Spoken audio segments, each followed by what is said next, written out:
Hi students, welcome in this video. इस video में हम लोग डिस्कस करेंगे solubility of solute in the solution. Solubility means the maximum amount of solute that can be dissolve in given amount of solvent और solution. This means किसी solution या solvent के given amount में solute का जो maximum amount dissolve हो सकता है उसी को हम कहते हैं solubility of that solute in that solvent. इसके पहले हम लोगों ने कंसंट्रेशन का डेफिनेशन डिस्कस किया था। उसमें हमने बताया था आपको the amount of solute that can be dissolve in given amount of solvent और सॉल्यूशन आर कॉल्ड कंसंट्रेशन। मतलब कंसंट्रेशन के डेफिनेशन में हमने ओनली द मैक्सिमम ऐड कर दिया। मैक्सिमम कंसंट्रेशन को ही हम कहते हैं solubility. Maximum possible concentration of the solute in particular solvent is called solubility of that solute in that solvent. Concentration के ही maximum highest possible value को कहते हैं हम solubility। तो इस टॉपिक में हम लोग डिस्कस करेंगे कि दो सोल्यूट या एक सोल्यूट एक सॉल्वेंट एक साथ मिक्स होकर होमोजेनस मिक्सचर कैसे बनाते हैं, वो होमोजेनस मिक्सचर के फॉर्मेशन की क्राइटेरिया क्या है, सॉल्यूट और सॉल्वेंट का मिक्स होकर होमोजेनस मिक्सचर बना सकते हैं, ये सभी पॉइंट हम यहाँ पे डिस्कस करेंगे। तो इस पॉइंट को डिस्कस करने के लिए सबसे इम्पॉर्टेंट फैक्टर है इंथैल्पी चेंज। और इंथैल्पी चेंज को समझिए। इसको समझने के लिए हम एक एग्जांपल लेते हैं। हम सॉल्यूट को मान लेते हैं ए और सॉल्वेंट को बी। ए और बी को मिक्स करके बन रहा है सॉल्यूशन, और जो सॉल्यूशन है ये बन रहा है mixture of a and b. Solution is mixture of a and b in homogeneous form. देखिए ए जो है सॉल्यूट है और बी सॉल्वेंट है, और दोनों को मिक्स करके एक सॉल्यूशन बन रहा है जो एक होमोजेनस मिक्सचर है ए और बी का। जब ए और बी को मिक्स करेंगे हम तो ए अट्रैक्शन फोर्स ब्रेक होगा, यानी कि सॉल्यूट मॉलिक्यूल्स के बीच में जो इंटर मॉलिक्यूलर अट्रैक्शन फोर्स होगा वो ब्रेक हो जाएगा। Same time solvent attraction force भी ब्रेक होगा, और इन दोनों अट्रैक्शन फोर्स को ब्रेक करने में एनर्जी कंज्यूम होगी। दिस मीन्स सॉल्वेंट का इंटरमॉलिक्यूलर अट्रैक्शन फोर्स ब्रेक होगा, सॉल्वेंट मॉलिक्यूल एक दूसरे से दूर जाएंगे, उनके बीच में स्पेसेस इंक्रीज होंगे जिसको ऑक्युपाई करेंगे सॉल्यूट मॉलिक्यूल, और सॉल्यूट मॉलिक्यूल सॉल्वेंट के इंटरमॉलिक्यूलर स्पेस को ऑक्युपाई करने के लिए ये भी अपने क्रिस्टल स्ट्रक्चर से या अपने नॉर्मल स्ट्रक्चर से ब्रेक होके अलग अलग पार्टिकल में चेंज होंगे, और ये पार्टिकल सॉल्वेंट के इंटरमॉलिक्यूलर स्पेस को ऑक्युपाई करेंगे। This means intermolecular attraction force of solute and solvent दोनों पहले ब्रेक हो जाएगा, और ब्रेक होने के बाद दोनों में अट्रैक्शन होगा सॉल्वेंट सोल्यूट अट्रैक्शन, और फिर ये एक साथ मिक्स होकर बना लेंगे सॉल्यूशन। यानी कि सॉल्यूशन के फॉर्मेशन में एक न्यू अट्रैक्शन फोर्स डेवलप होगा। That attraction force is solvent solute attraction. अब जब न्यू अट्रैक्शन फोर्स डेवलप होता है तो एनर्जी लिबरेट होती है। इन दोनों अट्रैक्शन को ब्रेक करने में एनर्जी कंज्यूम हो रही है, और इस अट्रैक्शन को एराइज करने से एनर्जी लिबरेट हो रही है।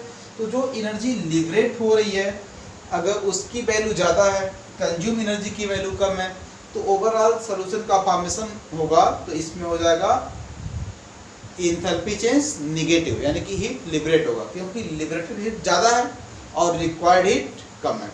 बट अगर यहाँ पे जो रिक्वायर्ड हीट का अमाउंट है ए ज़्यादा हो और जो लिबरेटेड हीट का अमाउंट है वो कम हो, तो इस केस में ओवरऑल इंथैल्पी चेंज पॉजिटिव हो जाएगा। इसके पहले क्लास 11th में हम लोग डिस्कस कर चुके हैं enthalpy change as a criteria of spontaneity. तो अगर कोई चेंज ऐसा है जिसकी करस्पॉन्डिंग इंथैल्पी चेंज नेगेटिव है, then change is spontaneous, it will be spontaneous. And if enthalpy change of the corresponding change is positive, then it will be non spontaneous. This means कोई भी solute और solvent spontaneously mix होके homogeneous mixture तब बनाएगा जब इसकी enthalpy change negative होगी। Enthalpy change negative कब होगा? जब रिक्वायर्ड अमाउंट ऑफ हीट कम हो और लिबरेटेड अमाउंट ऑफ हीट ज़्यादा। दिस मीन्स सॉल्वेंट और सॉल्यूट के बीच में एक स्ट्रांग अट्रैक्शन फोर्स होना चाहिए ताकि लिबरेटेड अमाउंट ऑफ हीट ज़्यादा हो और ये आसानी से बन जाए। तो एक मेन क्राइटेरिया ये है कि सॉल्वेंट एंड सॉल्यूट मॉलिक्यूल के बीच में स्ट्रांग एफिनिटी होना चाहिए। They should have strong attraction force toward the each other so that they can liberate more and more amount of energy on mixing. This is one criteria of the formation of solution. अब हमको देखना है factor affecting solubility. Factor affecting solubility.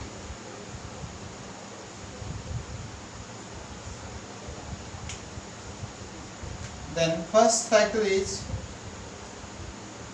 enthalpy change of solution, enthalpy change of mixing, enthalpy change of mixing. अगर हम दो component को mix कर रहे हैं, सॉल्यूट एंड सॉल्वेंट को मिक्स कर रहे हैं, तो जो इसकी एंथैल्पी चेंज है दैट शुड बी नेगेटिव। ये जितना ज़्यादा नेगेटिव होगा सॉल्युबिलिटी उतनी ही हाई होगी। स्पॉन्टेनियस फॉर्मेशन ओनली नेगेटिव से हो जाएगा, बट नेगेटिव वैल्यू अगर लार्ज वैल्यू है, मोर एंड मोर नेगेटिव है, तो सॉल्यूट का ज़्यादा अमाउंट सॉल्वेंट में मिक्स हो सकता है। दिस मीन्स जो सॉल्युबिलिटी की वैल्यू होगी वो हाई होगी, concentration high, maximum possible concentration की वैल्यू हाई हो सकती है। तो यहाँ पे मेन फैक्टर है it should be negative and more negative. Second factor देखिए, nature of solvent and solute. देखिए सॉल्वेंट एंड सॉल्यूट का नेचर, यहाँ नेचर से मतलब है इसके polarity and covalent nature, polar and covalent nature से। अगर सॉल्वेंट पोलर है तो सॉल्यूट भी पोलर होना चाहिए, और अगर सॉल्वेंट कोवेलेंट है तो सॉल्यूट भी कोवेलेंट होना चाहिए, तभी इनके बीच में स्ट्रांग अट्रैक्शन फोर्स लगता है और तभी यहाँ पे enthalpy change more and more negative होता है। तो यहाँ पे हम सिंपल वर्ड में कह सकते हैं like dissolve like means polar solvent dissolves polar solute and non-polar solvent dissolves non-polar solute.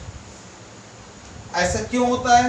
क्योंकि जिसका नेचर सेम होता है, सॉल्वेंट और सॉल्यूट दोनों कंपोनेंट का नेचर अगर सेम है तो दोनों के बीच में अट्रैक्शन स्ट्रांग होता है, और अट्रैक्शन स्ट्रांग होने से सॉल्युबिलिटी बढ़ जाती है, क्योंकि enthalpy change negative, more negative हो जाएगा। जितना स्ट्रांग अट्रैक्शन होगा उतना ज़्यादा हीट लिबरेट होगा, एंथैल्पी चेंज उतना ज़्यादा नेगेटिव होगा, और एंथैल्पी चेंज जितना ज़्यादा नेगेटिव होगा सॉल्युबिलिटी भी उतनी हाई हो जाएगी। इसलिए यहाँ पे एक कॉन्सेप्ट यूज होता है लाइक डिजॉल्व लाइक का, यानी कि पोलर सॉल्यूट पोलर सॉल्वेंट में डिजॉल्व होता है और non polar solute non polar solvent में डिजॉल्व होता है।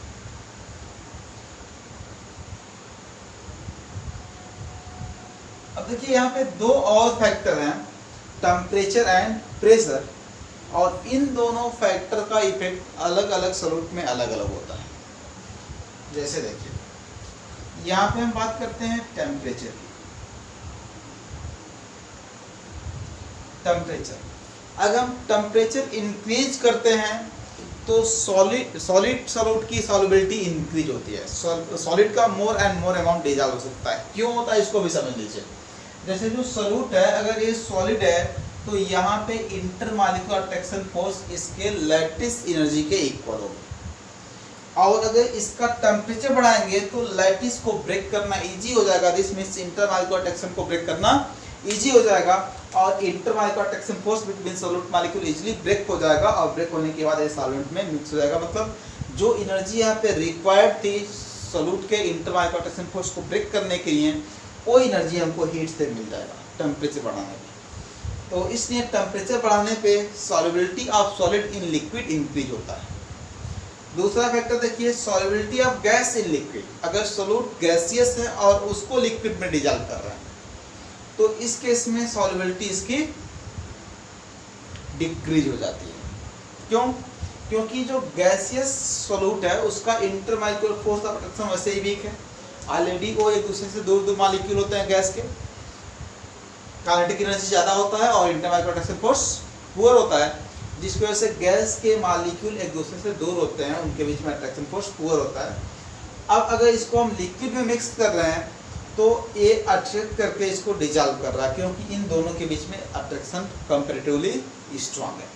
बट अगर हम इसको हीट कर देंगे, इस सॉल्यूशन को हीट कर देंगे, टेम्परेचर इंक्रीज कर देंगे, तो जो गैस के मॉलिक्यूल्स इसमें डिजॉल्व हैं उनकी काइनेटिक एनर्जी और ज़्यादा इंक्रीज हो जाएगी और वो सॉल्यूशन को स्किप करके इवेपोरेट होने लगेंगे।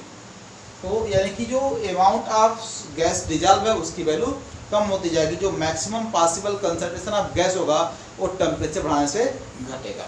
This means solubility of gas decrease होगी। Next factor is pressure. This means temperature solid के सॉल्युबिलिटी और गैस के सॉल्युबिलिटी को डिफरेंट वे में इफेक्ट करता है। यहाँ पे देखिए नेक्स्ट फैक्टर है प्रेशर। अगर हम किसी सॉलिड को लिक्विड में डिजॉल्व कर रहे हैं, लिक्विड को लिक्विड में डिजॉल्व कर रहे हैं, तो इन दोनों ही कंडीशन में प्रेशर का कोई रोल नहीं होता है, प्रेशर का कोई इफेक्ट नहीं होता है। बट अगर हम किसी गैस को किसी लिक्विड में डिजॉल्व कर रहे हैं, if we are dissolving gas in the liquid, then solubility of gas is directly proportional to the pressure applied। Pressure के डायरेक्टली प्रोपोर्शनल होता है, जितना ज़्यादा प्रेशर लगाएंगे उतना ज़्यादा गैस का अमाउंट सॉल्वेंट में डिजॉल्व होगा। यानी कि जो maximum possible concentration of gas होगा that is directly proportional to the pressure at which gas is dissolve in the solution. अगर प्रेशर हाई है, हाई प्रेशर पे गैस को डिजॉल्व करें तो ज़्यादा गैस डिजॉल्व होगा, लो प्रेशर पे डिजॉल्व करें तो कम गैस डिजॉल्व होगा। यानी कि solubility of gas in the liquid pressure के डायरेक्टली प्रोपोर्शनल है, ये डिपेंड करेगा किस प्रेशर पे उसको डिजॉल्व किया गया है। तो these are the main factors which affect the solubility of solute in given solvent or solution। अब हम इन तीनों को वन बाय वन डिस्कस करेंगे। सॉल्युबिलिटी को डिस्कस करने के लिए हम यहाँ पे 4 तरह के सॉल्यूशन का डिस्कशन करेंगे, उसमें से 3 मोस्ट कॉमन है और 4th भी कॉमन ही मान सकते हैं आप। सॉल्युबिलिटी को डिटेल में डिस्कस करने के लिए हम यहाँ पे 4 टाइप के सॉल्यूशन को डिस्क्राइब करेंगे, जिसमें से ये 3 तो मोस्ट कॉमन सॉल्यूशन है and solid also common solution.